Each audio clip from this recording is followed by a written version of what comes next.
suis Guylaine Arsenault. Je suis ici au Vietnam, dans la province de Dak Nong, aux installations de Maison Chance.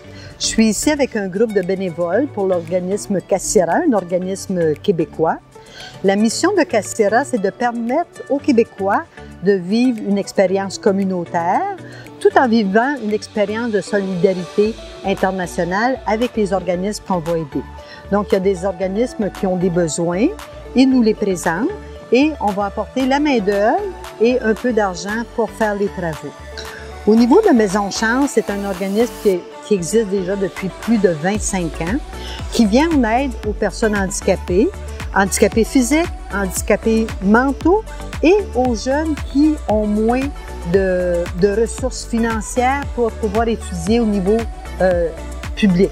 L'organisme de Maison Chance vient en aide aux handicapés physiques, aux handicapés mentaux et aux gens de populations défavorisées pour leur permettre de se scolariser. Dans la région de Dak Nong, où on vient, il y a beaucoup de personnes défavorisées dans les minorités ethniques. Ici, il y a plus de 200 personnes qui reçoivent les services de Maison Chance, que ce soit au niveau de la scolarité, que ce soit des exercices thérapeutiques ou aux professionnels aussi. Il y a un deuxième centre qui est à Ho Chi Minh Ville, où là, plus de 500 bénéficiaires reçoivent les soins, des services de Maison Chance. Notre projet ici, c'est de construire des bacs de jardinage thérapeutiques pour permettre aux handicapés physiques et mentaux de pouvoir venir jardiner. Il y a des gens qui vont jardiner en position debout, des gens qui vont jardiner avec les chaises roulantes, il y en a d'autres qui vont jardiner sur des lits roulants. Donc, c'est une activité qui va les aider dans leur développement. Donc, ce qu'on a fait, c'est qu'on a commencé dans un premier temps à nettoyer le terrain pour construire les bacs. Les bacs sont construits en béton. Donc, on a brassé le béton, on a fait des treillis pour faire les dalles du fond des bacs. On a monté des colonnes en briques recouvertes de crépi. On a fait le tour du bac en briques recouvertes de crépi. Présentement, on est en train de mélanger la terre et le compost pour mettre ça dans les bacs et que les personnes puissent jardiner. Ça, c'était notre projet principal. Certains vont dire, oui, mais c'est des tâches qui sont difficiles. Les 12 personnes qui m'accompagnent vont en fonction de leur capacité. Donc, si j'ai moins d'énergie, j'ai des petits bobos, je fais le travail qui convient à ma situation. Et c'est un travail d'équipe, il n'y a pas de tâches plus importantes, moins importantes. On n'est pas dans la performance, on est dans la collaboration.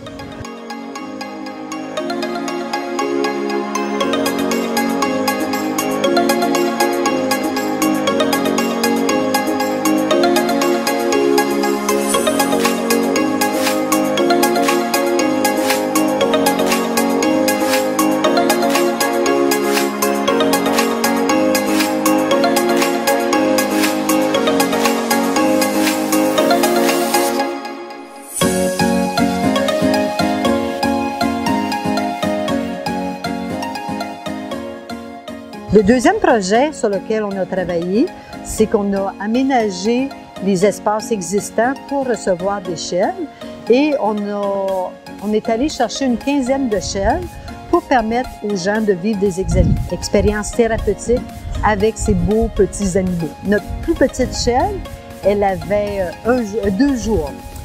C'était très coquet et très intéressant.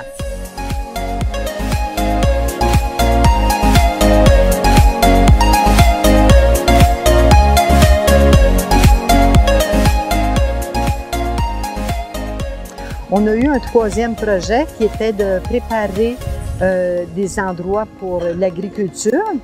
À noter qu'ici, à Maison Chance, 80% de l'alimentation au niveau des légumes est produit sur le site et est de culture biologique.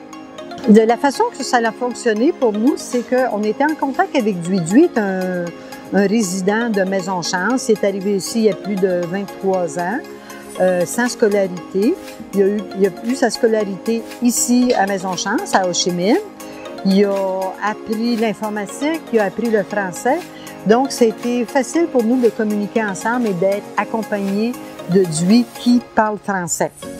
La façon qu'on travaille sur les chantiers, c'est qu'il y a des employés vietnamiens qui sont spécialisés, qui nous disent quoi faire et qui nous montrent comment le faire. Donc, notre intermédiaire, DUI, va nous traduire et nous informer. Au niveau de quelle façon Maison Chance réussit à vivre depuis toutes ces années, c'est avec des levées de fonds. Donc, si c'est une mission qui vous intéresse, vous pouvez aller sur le site www.maisonchance.org. Vous allez avoir une bonne idée de l'organisme. Donc, on peut faire des dons ou on peut faire du bénévolat, où ils ont des maisons d'hôtes et des services de restauration, autant à Dak Nong qu'à Ho Chi Minh Ville. Donc, on peut les encourager en utilisant, en louant ces espaces-là. Quelqu'un qui aurait le goût de s'impliquer au niveau du bénévolat aussi. Ça peut être des organismes qui contactent pour voir quels sont les besoins, quels sont les projets qui peuvent être faits. Comme ça pourrait être des personnes individuellement qui peuvent venir pour quelques jours. On loue une chambre, on mange ici. Et selon les aptitudes et les connaissances, on peut s'impliquer dans le milieu pour les aider.